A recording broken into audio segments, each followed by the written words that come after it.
कंसेन प्रहिता घोरा पूतना बाल घातिनी शिशु संचार निदनंतीपुर ग्राम व्रजादिशु।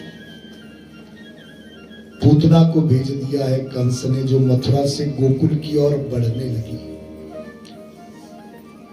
गोकुल की बात करें, पालने में कन्हैया दाऊ भैया झूला झूल रहे, माता यशोदा रोहिणी उन्हें झूला झुला रही थी। तो गुप्त रूप से दाऊ भैया ने अब कन्हैया से बात की है और कहा कि अरे कन्हैया, इस समय मामा कंस ने पूतना को भेज दिया है मथुरा से। बोलिए आनंद कंद भगवान की, जो बड़ी तेज गति से गोकुल की ओर बढ़ रही है। कन्हैया भी मुस्कुराए और कहने लगे, हाँ दाऊ भैया, ऐसा लगता है अब पूतना की आयु पूरी हो रही है। प्रभु जी, वो तो मैं जानता हूं, किंतु एक बड़ी चिंता हो रही है मुझे। ये पूतना बड़ी भयंकर राक्षसी है, बहुत भयंकर। तो ये गोकुल आएगी तो क्या इसके आने से गोकुल वालों को कष्ट नहीं होगा? बोलिए वृंदावन बिहारी लाल की। मुझे बड़ी चिंता हो रही है मैया की, कहीं पूतना के कारण हमारी भोली मैया को कोई कष्ट ना हो। इसलिए प्रभु जी, आप जो भी लीला करें, मेरी विनती को स्मरण रखिएगा कि हमारे गोकुल वासियों को, हमारी माता को पूतना के कारण कोई कष्ट ना हो पाए। बोलिए वृंदावन बिहारी लाल की। दाऊ भैया, आप चिंता मत करिए भक्तों, पूतना मायावी है। पूतना ने सोचा कि कैसे पहुंचूंगी मैं उस शत्रु तक। तो सबसे पहले तो पूतना ने अपनी मायावी शक्ति का प्रयोग किया, और जो भयंकर राक्षसी पूतना है भक्तों, उसने मायावी शक्ति से पहले तो अपना रूप एक देवांगना की तरह बना लिया। बोलिए आनंद कंद भगवान की। देवांगना अर्थात ऐसा सुंदर रूप कि मानो स्वर्ग लोक से कोई अप्सरा उतर करके आ गई। बहाना तो है, क्योंकि सभी जा रहे हैं बधाई देने के लिए। तो पूतना ने भी कुछ बधाई की सामग्री हाथ में ली है और बधाई देने के बहाने गोकुल नगरी में प्रवेश कर लिया। भक्तों, जिसने भी पूतना को आते हुए देखा है, उसने नंद बाबा और यशोदा के भाग्य की बढ़ाई की है। अरे ऐसा लग रहा है आज तो यशोदा को बधाई देने के लिए स्वयं स्वर्ग से कोई देवांगना आ गई। अपने उस रूप से सभी के चित्त को मोहित कर रखा है पूतना। तो किसी ने पूतना से ये तक नहीं पूछा कि तू कौन है या कहां से आई। बड़ी सरलता से मार्ग मिलता गया पूतना को। नंद बाबा के महलों के बाहर पहुंच चुकी है पूतना। पूछने पर प्रसूति गृह का भी पता चल गया। और भक्तों, अब पूतना जो है वो प्रसूति गृह की ओर बढ़ती है। तो जैसे ही पूतना ने प्रसूति गृह के अंदर प्रवेश किया है, तो इधर से पूतना ने दरवाजे से प्रवेश किया और उधर पालने में झूला झूल रहे जो कन्हैया हैं, उन्होंने उसी समय अपने दोनों नेत्र मींच लिए, दोनों नेत्रों को बंद कर लिया। बोलिए आनंद कंद भगवान की। क्यों प्रभु जी ने अपनी आंख उस समय बंद की थी भक्तों? देखिए, इसका सीधा सा कारण है दाऊ भैया की हुई वो प्रार्थना कि पूतना के कारण गोकुल वालों को कोई कष्ट ना हो। क्योंकि भक्तों, अगर प्रभु जी अपनी आंख खुली रखते और प्रभु जी की दृष्टि पूतना पर पड़ जाए, तो पूतना को वो छली रूप उसी समय छोड़ना पड़ेगा। बोलिए आनंद कंद भगवान की। क्योंकि प्रभु जी के नाम के सामने भी माया नहीं टिकती है, तो प्रभु जी के सामने कैसे टिक पाती? इसीलिए प्रभु जी ने आंख ही बंद कर ली है, पूतना की ओर देखा ही नहीं। हाँ, यशोदा ने पूतना को देखा तो यशोदा के आश्चर्य का भी ठिकाना नहीं रहा। अरे ऐसा लग रहा है ये तो कोई देवांगना आ गई है बधाई देने के लिए। बड़े सुंदर ढंग से यशोदा ने पूतना का स्वागत किया। भक्तों, पूतना ने कहा, अरे बहन यशोदा, मैंने तेरे लल्ला की बहुत प्रशंसा सुनी तो मुझसे रुका नहीं गया, और तू सोच नहीं सकती, मैं बहुत दूर से आई हूं तुझे तेरे लल्ला की बधाई देने के लिए। बोली यशोदा ने पूतना की बधाई को भी बड़े प्रेम से स्वीकार किया है। बोली आनंद कंद भगवान की। पूतना कहने लगी, अरे बहन, अब जरा अपने लल्ला के दर्शन तो करवा दे। यशोदा पूतना को पालने के पास लेकर के आई है, और भक्तों, जैसे ही पूतना ने भगवान श्री कृष्ण जी के बाल रूप में दर्शन किए हैं, बड़ी आनंद कंद भगवान की, एक टक दृष्टि लगा करके पूतना ने देखा, और मन में एक ही बात आ रही है, इतना सुंदर बालक आज से पहले जीवन में नहीं देखा, और ना ही शायद भविष्य में कोई ऐसा होगा। अरे बड़ी आश्चर्य की बात है, इतने सुंदर बालक को मारने के लिए कंस ने मुझे भेजा है। भक्तों, पूतना के नेत्र स्तंभित हो चुके हैं प्रभु जी को देख करके। ऐसी छवि है, ऐसी मनोहर छवि। और अगर आपको स्मरण हो तो मैंने आपको कथा सुनाई थी भक्तों, जब ये पूतना अपने पूर्व जन्म में राजा बलि की बहन थी, प्रभु जी वामन अवतार लेकर के आए थे, तो आते समय इसने सोचा था कि विधाता सुनते और ऐसा सुंदर पुत्र मेरा होता तो मैं इसे गोदी में बिठा करके दूध पिलाती। प्रभु जी ने उस समय तथास्तु कहा था, किंतु जब 3 पग में वामन भगवान ने राजा बलि का सब कुछ ले लिया, तो उस समय इसे क्रोध आया अपने भाई को दयनीय स्थिति में देख करके। तो इसने उस समय ये मनोकामना रखी थी कि अगर ऐसा पुत्र होता तो मैं अपने स्तनों के ऊपर उसे विष लगा करके विषपान करवा देती। आज प्रभु जी उस वर को भी, मनोरथ को पूरा भी कर रहे हैं, क्योंकि ये पूतना अपने स्तनों के ऊपर भयंकर कालकूट विष लगा करके आई है, कंस का कार्य सिद्ध करने के लिए।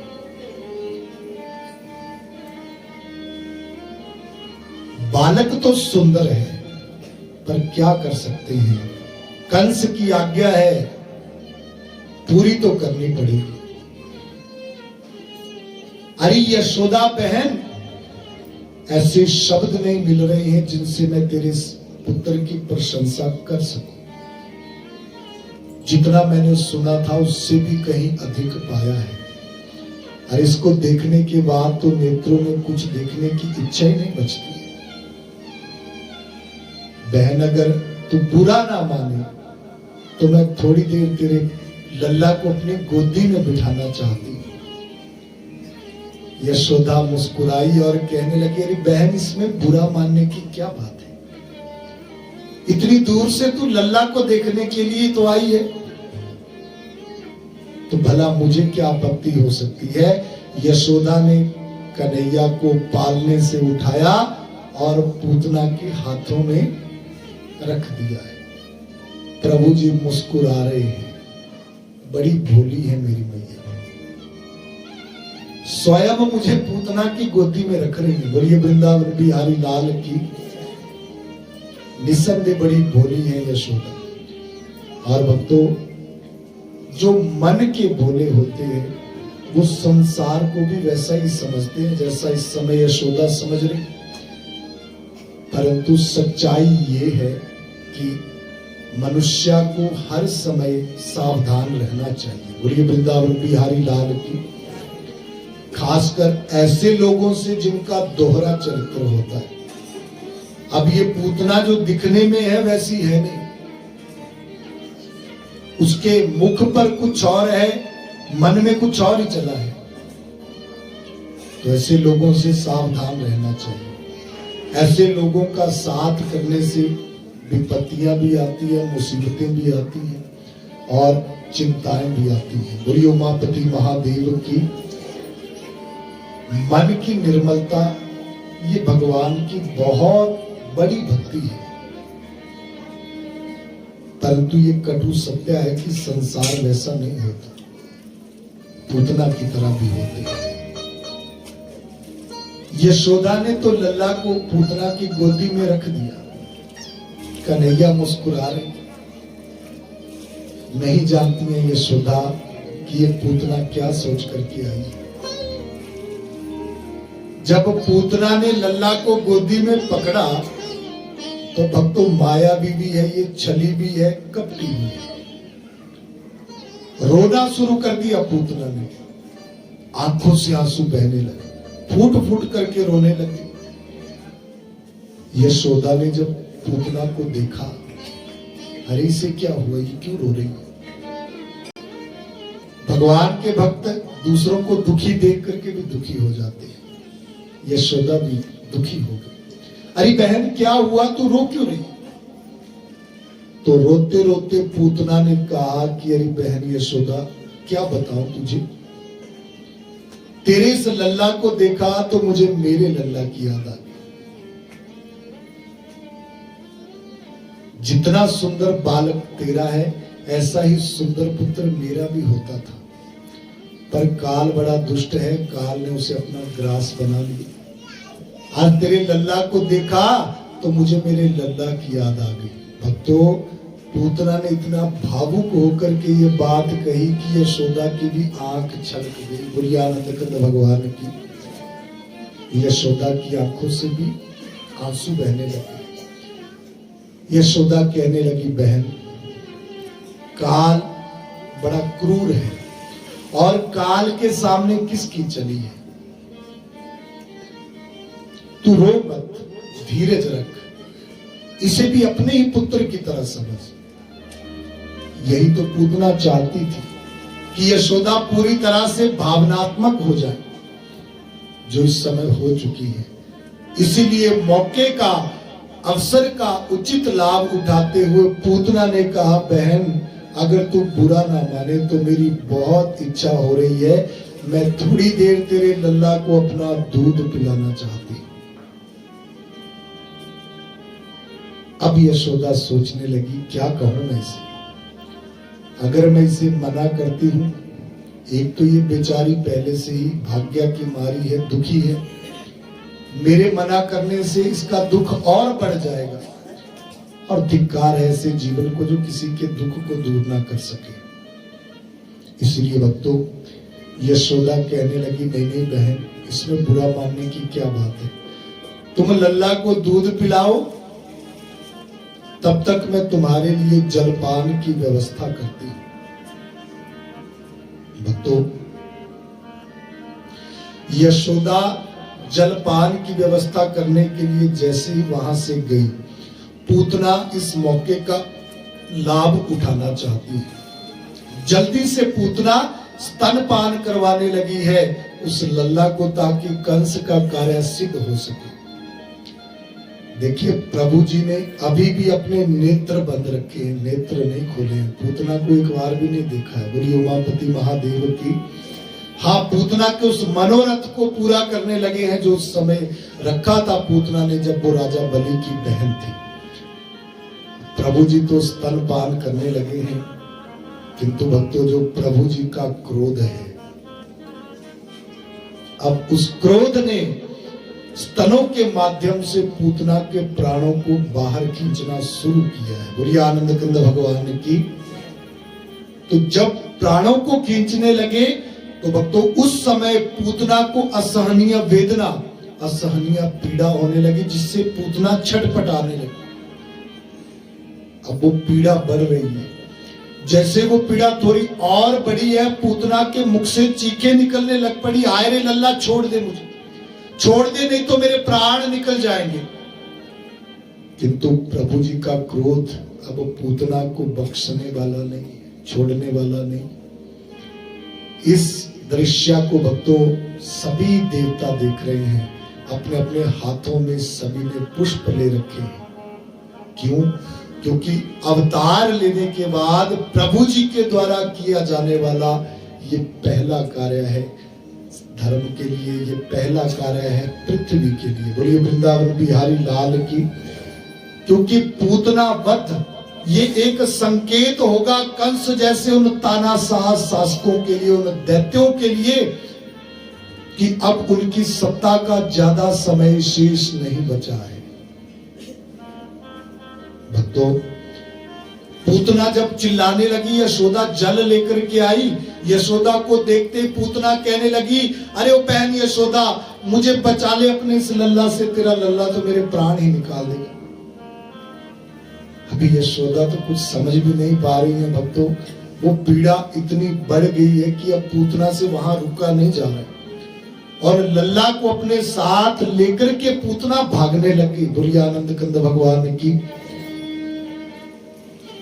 यशोदा ने जल्दी से रोहिणी को और अपनी सखियों को आवाज लगाई, अरे ये कौन देवांगना है, मेरे लल्ला को लेकर के कहां भाग रही है। पूतना आगे आगे दौड़ रही है, पूतना के पीछे पीछे रोहिणी, यशोदा और उनकी सखियां, ये भी पीछे पीछे भाग रही है। किसी की समझ में नहीं आ रहा है कि हो क्या रहा है, पर भक्तों पूतना की वो पीड़ा निरंतर बढ़ती ही जा रही है। और ये पूतना चीखती चिल्लाती हुई भाग रही है, दौड़ रही है वन की तरफ। यशोदा रोहिणी भी पीछे पीछे दौड़ रही थी। जैसे ये पूतना भक्तों गोकुल से बाहर वन में पहुंची है आकर के, प्रभु जी ने सोचा कि अब पूतना गोकुल से बाहर निकल चुकी है, अर्थात अब गोकुल वासियों को पूतना के कारण कोई संकट नहीं है। इसलिए भक्तों अब प्रभु जी ने अपने दोनों नेत्र जो बंद किए थे उन नेत्रों को खोला है। बोलिए उमापति महादेव की। जैसे ही प्रभु जी ने अपने नेत्र खोले, उसी समय पूतना ने उस मायावी रूप को छोड़ा है, उस छलिया रूप को छोड़ा है। और जैसे ही ये पूतना अपने उस असली रूप में आई है जो बहुत ही भयंकर था।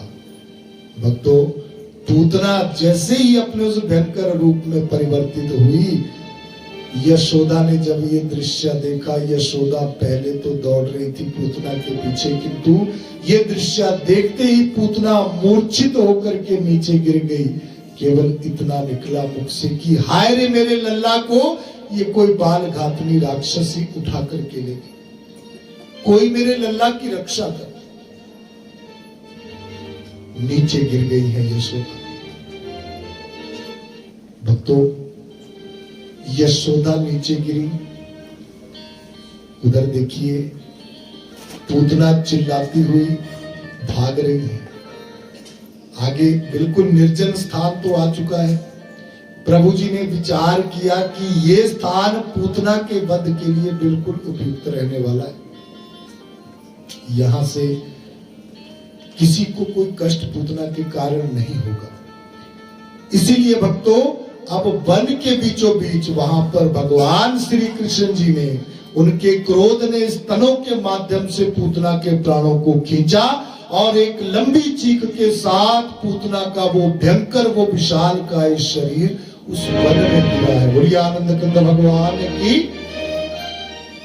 इतने विशाल काय शरीर वाली थी ये पूतना कि जब इसका शरीर नीचे गिरा तो इसके शरीर के गिरने से भी भक्तों पूरे 1000 वृक्ष टूट गए थे। बोलिए आनंद कंद भगवान की।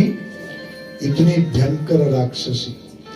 जैसे ही पूतना वध हुआ है, देवताओं ने पुष्पों से वर्षा की है, अप्सराएं नृत्य करने लगी हैं और प्रभु जी की जय जयकार होने लगी है। बोलिए आनंद कंद भगवान की। उधर यशोदा भक्तों जो मूर्छित गिरी है।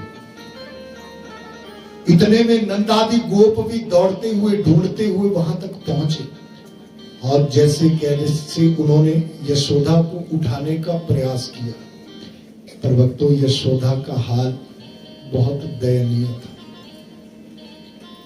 ऐसे तड़प रही है यशोदा जैसे कि मानो किसी मछली को जल से बाहर निकाल करके फेंक दिया गया।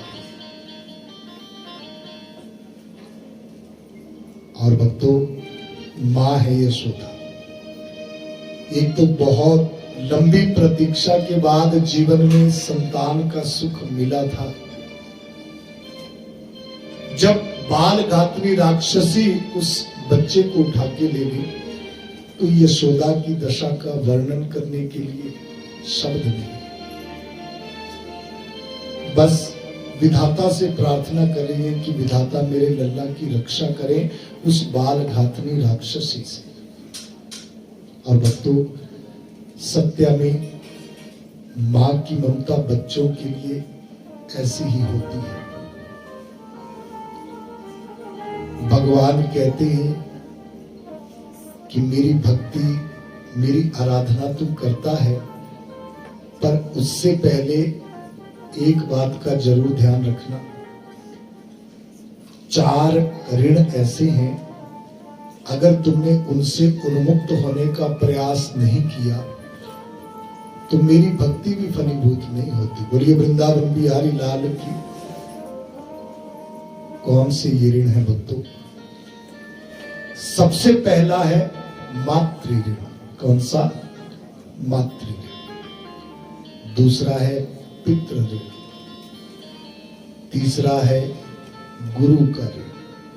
और चौथा है उस परमपिता परमेश्वर का ऋण। तो सबसे पहले अगर हम मातृ ऋण की बात करें, एक मां कितना त्याग करती है बच्चे के लिए, ये हर किसी को स्मरण रखना चाहिए, क्योंकि एक बहुत बड़ा ऋण है जिससे मनुष्य कभी भी उन्मुक्त नहीं हो सकता। केवल उन्मुक्त होने का प्रयास किया जा सकता है। एक बार भगवान श्री कृष्ण ने युधिष्ठिर जी से प्रश्न किया कि हे धर्मराज युधिष्ठिर, मुझे ये बताओ कि इस संसार में पृथ्वी से भी भारी क्या है और आकाश से भी ऊंचा क्या है। भक्तों, जब युधिष्ठिर जी ने यह प्रश्न सुना तो उनकी आंख उसी समय छलक पड़ी। बोलिए वृंदावन बिहारी लाल की। रोने लग गए युधिष्ठिर जी। हे मधुसूदन, हे केशव, आपने ये बड़ा सुंदर प्रश्न पूछा। आपके प्रश्न को सुनकर के ही नेत्र भर आए। क्यों? क्योंकि हे मधुसूदन, जहां तक मेरा विवेक है, मेरी बुद्धि की क्षमता है, तो मेरे विचार से संसार में पृथ्वी से भी भारी है मां की ममता। बोलिए वृंदावन बिहारी लाल की। जो एक मां की बच्चे के लिए होती है, क्योंकि ये युधिष्ठिर है। भक्तों, जो बिल्कुल भी नहीं भूले हैं कि उनकी माता कुंती ने उन्हें कैसी कैसी परिस्थितियों में पाला था, पाल पोस करके बड़ा किया था। मां के उस त्याग को बिल्कुल भी नहीं भूले हैं युधिष्ठिर। पांडव ही थे भक्तों, धर्मराज युधिष्ठिर जी, जो शरीर सहित स्वर्ग पहुंचे थे। बोलिए आनंद कंद भगवान की। उनको उनके विवेक के लिए जाना जाता है, उनकी बुद्धि के लिए जाना जाता है, उनके विचारों की महानता के लिए जाना जाता है। रो पड़े हैं युधिष्ठिर। मधुसूदन, मुझे याद है मेरी मां ने मुझे, हम सभी को किन परिस्थितियों में पाल पोस करके बड़ा किया। तो किसी भी व्यक्ति के लिए पृथ्वी से भारी सत्या में मां की ममता है, उस ऋण से उन्मुक्त नहीं हो सकते। और आपने पूछा कि आकाश से ऊंचा, तो हे केशव, आकाश से भी ऊंचा है पिता का देखा हुआ वो सपना जो एक पिता अपने बच्चे के लिए देखता है।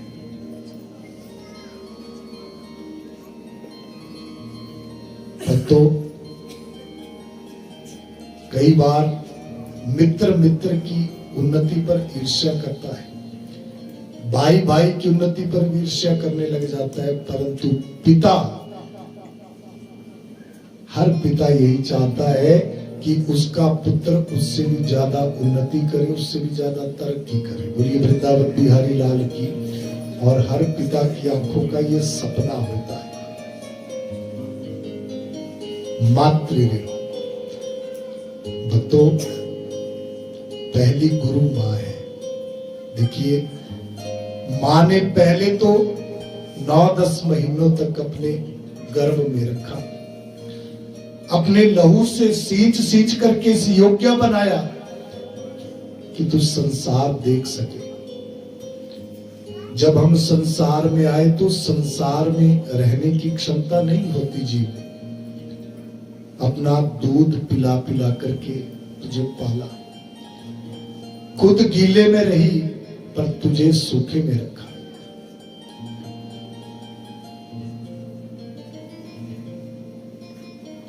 ऐसा ऋण मां का हर बच्चे पर रहता है। उंगली पकड़ करके तुझे चलना सिखाया, अपने आंचल की छाया में रखा, संसार की हर बुराई से बचाने का प्रयास किया। कौन इतना त्याग कर सकता है? भक्तों, देखिए, 2 प्रकार का प्रेम कहा गया है, स्वार्थी और निस्वार्थ। अगर निस्वार्थ प्रेम देखना है तो एक मां का देखिए बच्चे के लिए। जब किसी मां का बच्चा विदेश जाता है कमाने के लिए, तो जो कमाने के लिए गया है भक्तों, उसका परिवार में मां भी है, पत्नी भी है, बच्चे भी हैं। पत्नी को पति का इंतजार है, प्रतीक्षा है, पर साथ में ये आस भी है कि जब मेरे पति विदेश से आएंगे तो मेरे लिए कुछ ना कुछ लेकर आएंगे। बोलिए वृंदावन बिहारी लाल की। बच्चों को भी आस है कि जब हमारे पिता लौट करके आएंगे तो हमारे लिए वो कुछ ना कुछ लेकर के आएंगे। पर एक माँ का हृदय, उससे पूछिए वो क्या चाहता है। बोलिए वृंदावन बिहारी लाल की। एक माँ की यही प्रार्थना होती है कि अगर मेरा बच्चा सकुशल लौट करके आ जाए तो इससे बढ़कर के और कुछ नहीं चाहिए। बोलिए आनंद कंद भगवान की। ये है निस्वार्थ प्रीति, ये है निस्वार्थ प्रेम। भक्तों, ऐसी माँ का हृदय अगर कोई दुखी करके भगवान की शरण में जाना चाहे तो भगवान उसे कैसे अपनी शरण में लेगा। भगवान यही कहते हैं कि तू उनका नहीं हुआ जिन्होंने तुझे संसार दिखाया। क्योंकि हम संसार अगर देख रहे हैं तो भक्तों इनका ऋण है तभी देख पा रहे। माँ का भी त्याग है, पिता का भी त्याग है। उस परम पिता परमेश्वर ने भी 9-10 महीने लगाए हैं इस चादर को बुनने में, बनाने में, इस चोले में।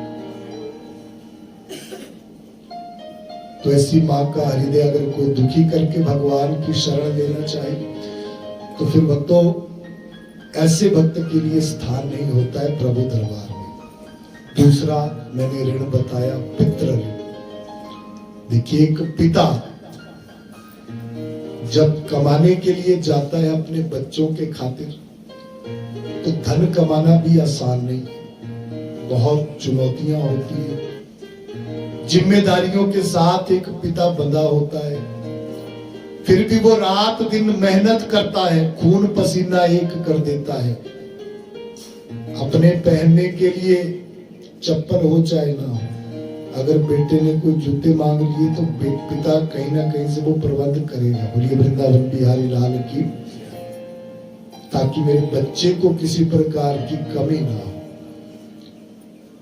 खून पसीना एक करके जो कुछ वो कमाता है भक्तों, हंसते हंसते उसे अपने बच्चों पर लुटा देता है, खर्च कर देता है। कौन इतना त्याग कर सकता है? इतना ही नहीं, संसार के विषय में बताया और तुझे ऐसे संस्कार भी दिए कि तू संसार को समझ सके, अच्छाई बुराई की परख कर सके, अपने अपने स्तर पर हर पिता प्रयास करता है कि उसके बच्चों को किसी प्रकार की कोई तंगी ना हो, कोई मुश्किल ना हो, कोई संकट ना हो, भले इसके लिए वो अपने ऊपर संकट लेता है। ये त्याग है एक पिता का जो किसी को भूलना नहीं चाहिए। और इतना ही नहीं भक्तों, जोड़ जोड़ अपनी संपत्ति का बना दिया तुझे हकदार। जीवन भर कठिन परिश्रम करके पाई पाई जोड़ करके जो भी संपत्ति जोड़ी, जाते जाते उस सारी का हकदार तुझे बना करके चले गए। इस त्याग के लिए हमने क्या किया? अगर ऐसे पिता का हृदय किसी ने दुखाया तो आप स्वयं सोचिए, क्या भगवान के दरबार में ऐसे भक्त के लिए स्थान हो सकता है? देखिए, मनुष्य के कल्याण के बहुत सारे मार्ग हैं। ऐसा नहीं है कि केवल भक्ति मार्ग है, बहुत सारे। श्रवण कुमार का नाम आपने सुना होगा। तो वो कोई तपस्वी नहीं थे, तो केवल मातृ पितृ भगत थे, पर ऐसी मातृ पितृ भक्ति उनके हृदय में थी कि आज भी श्रवण कुमार का नाम बड़े आदर से सत्संग में लिया जाता है। तो इस ऋण से उन्मुक्त होने का भी हमें प्रयास करना चाहिए। तीसरा है गुरु का ऋण। भक्तों, एक गुरु, देखिए गुरु दो शब्दों से मिलकर के बनता है, गु और रू। गु का अर्थ अंधकार और रू का अर्थ होता है प्रकाश। जो अंधकार से प्रकाश की ओर ले जाए, या फिर अन्य शब्दों में जो अपने गुणों का आरोपण अपने शिष्य के भीतर कर दे। देखिए, जब गुरु मनुष्य को शिक्षित करता है, संसार की सत्यता से अवगत करवाता है, भगवान की भक्ति का मार्ग दिखाता है, उसे जीने का सही मार्गदर्शन देता है, तो उसमें गुरु का भी कोई स्वार्थ नहीं होता है। वो केवल परम कारुणिक भगवान वेद व्यास जी के द्वारा विचरित पुराणों का प्रचार करता है, जहां से हमें एक ऐसे मार्ग का पता चलता है जिस मार्ग से हमारा मानव जीवन धन्य होता है, सफल होता है ये जन्म लेना। क्योंकि ये खाने पीने के लिए शरीर नहीं मिला है भक्तों। खाने पीने का काम तो पशु पक्षी भी करते हैं। बोलिए वृंदावन बिहारी लाल की। अरे 10 इंद्रियों का स्वामी तुझे बनाया है, बाकी तो किसी को 10 इंद्रियां नहीं मिली है। जो 84 लाख जीव केवल तुझे मिली।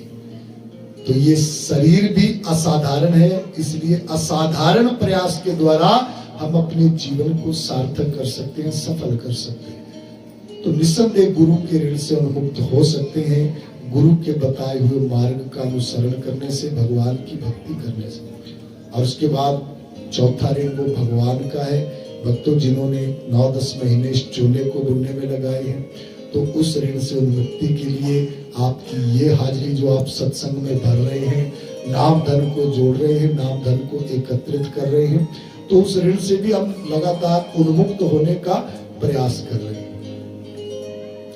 तो ये मार्ग फिर मनुष्य को कल्याण की ओर ले जाता है, परम मोक्ष की ओर ले जाता है, जहां जीव जन्म मरण के चक्रव्यूह से निवृत्त होकर के